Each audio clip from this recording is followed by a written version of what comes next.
Hey guys, welcome to question FM090 of the Further Maths Sharpened Study Guide.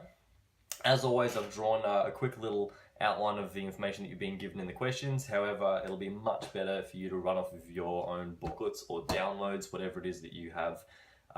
Use that when looking at this information, because my graphs and that kind of thing are a bit sketchy, and I'll be giving you sort of general layouts, but you'll be able to use exact values from your ones. So diving straight in, the scatter plot below shows the yearly income in dollars and the initial, so that's here, yearly income in dollars, and the initial value of the car driven by a sample of individuals from an outer city suburb. So we've got the value of the car being driven running against income of that individual. So how much is their car worth versus how much money do they make? The equation of the least squares regression line for the data in the scatter plot. Now, initially the least squares regression line isn't actually given to us in that first graph, but they have given us its equation. So the equation of the least squares regression line for the data in the scatter plot is car value is equal to 16.92 plus 0.68 times income. Question A is fairly straightforward. It just tells us to write down it wants the explanatory variable. So A is wanting the explanatory variable. So fairly simple. We know that the explanatory variable is always on the x-axis, this income part. If not, you'll know that it's the x part of your equation up here, so income. So this is what they're saying is that income explains the value of someone's car. So we'll be using this least squares regression line to predict the value of a car from how much money someone makes. And because this is an upwards increasing trend, like we can see there, a positive increasing trend, what they're trying to say is the more money someone makes, the higher the value of their car. So A is fairly simple. You can just write, what is it here? Income. Super straightforward there. Let me grab this. Cool. On to question B. So my chair's creaking a bit. Question B asks us to draw the least squares regression line on the scatter plot above. So on your booklets or in your on your download, you'll see your scatter plot. And you've got values up the side here ranging between 0 and 250, I think both ways, and that's also in the thousands. So 0 and 250,000 is your top, 0, 250,000 at the top. However, I don't have the exact values in here, so I'll just tell you how you'll end up drawing in this line. So first of all, just looking at our equation, we know that the y-intercept is at 16.92. So what I'd suggest doing is marking off on your graph that you have where 16.92 is on the y-axis, and then because we sort of top out at 250 in terms of our x value for income, we want a line drawn between 2 points. I'd pick our top point on our income line, which is 250 or 250,000, and times that by our gradient. So if I can figure out what my y value is when income is 0, which is effectively this 16.92 is my y value when income is at 0, then I can predict the value of my car when my income is $250,000. So times 250 by 0.68 plus, actually I might actually do a better job of explaining that. So with B, I might have my car value is 16.92 when I have plus 0.68 when I have an income of 0. So my income is 0, I get a y value of 16.92. That's my first point.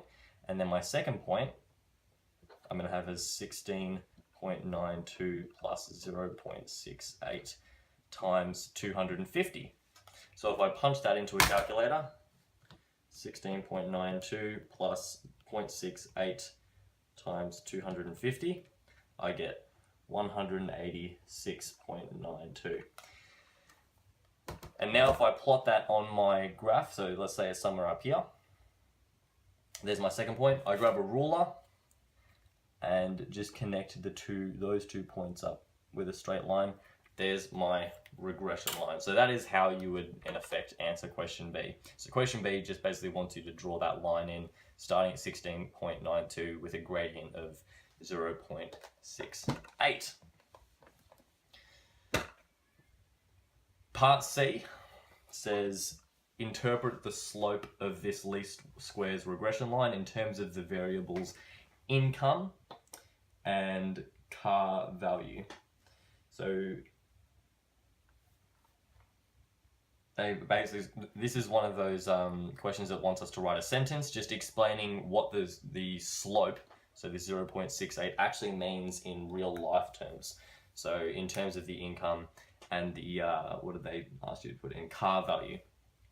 So what we might write is something along the lines of, first of all, we always start these with on average. On average, because we're using a least squares regression line, it's not an exact statement. On average, the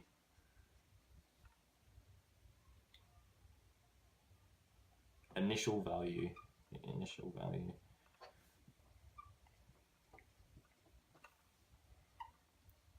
of,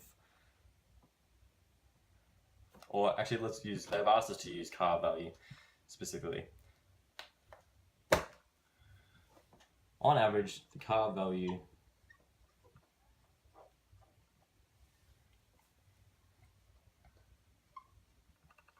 goes up by $680 for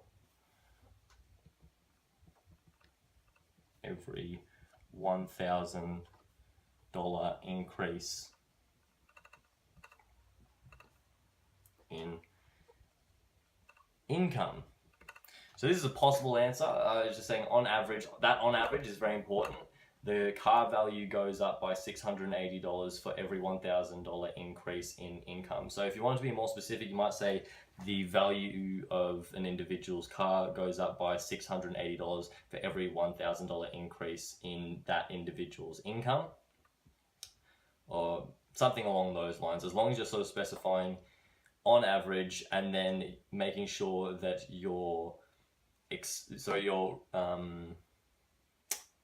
I'm blanking on the y value, but basically your y value is going up by whatever this gradient is telling you is going to go up by for every 1,000, or this might be some sort of unit increase in income. So as long as you can specify what's going on in this equation, and on this graph, you should be fine. So they're looking for, on average, your y value goes up by whatever it is for every 1,000 increase in x. So your response variable, that's it, your response variable goes up by whatever the gradient says it goes up by for every, and whatever it's going to go up by relative to each other. That's a hard one to explain, so as always, if you do have any questions about that afterwards, feel free to drop them in the comments below, or shoot us a direct message to our Facebook page, Triumph Tutoring. Meanwhile, we'll head on to question D, or part D. Part D, so Jack lives in the outer city suburbs. He makes $153,000 a year and his car's value is $80,000. The correlation coefficient is 0.86. So calculate the residual when the least squares regression line is used to predict the value of Jack's car from his income is part I. So if we're calculating residual, our residual calculation is residual is always equal to actual value minus predicted value. So we know what the actual, so Jack lives in that outer city suburb, makes $153,000 a year, and his car's value is $80,000. So they want to know what the residual is when the regression line is used to predict the value of his car from his income. So the actual value of his car is $80,000. And now we need to find what the predicted value of his car is going to be. So we get our equation here. So car value equals 16.92 plus 0.68 times, and his income is $153,000 a year. So we grab our calculator and substitute that in, and that's going to give you the expected value of his car, or the predicted value would be 104,057. So now we substitute that into our equation up here.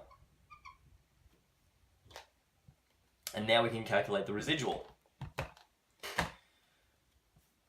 So putting that through, if we calculate that out, we're going to end up with a negative answer because we're subtracting a bigger number than our initial one. We're going to get a residual value of minus 24,057. So that's part I of D.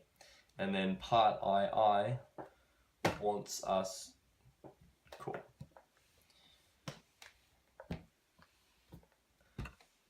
Part II wants us to look at, says, what percentage of the variation in car value is explained by the variation in income? So what percentage of the variation in the response variable is explained by the variation in the explanatory variable? Write your answer to 2 decimal places.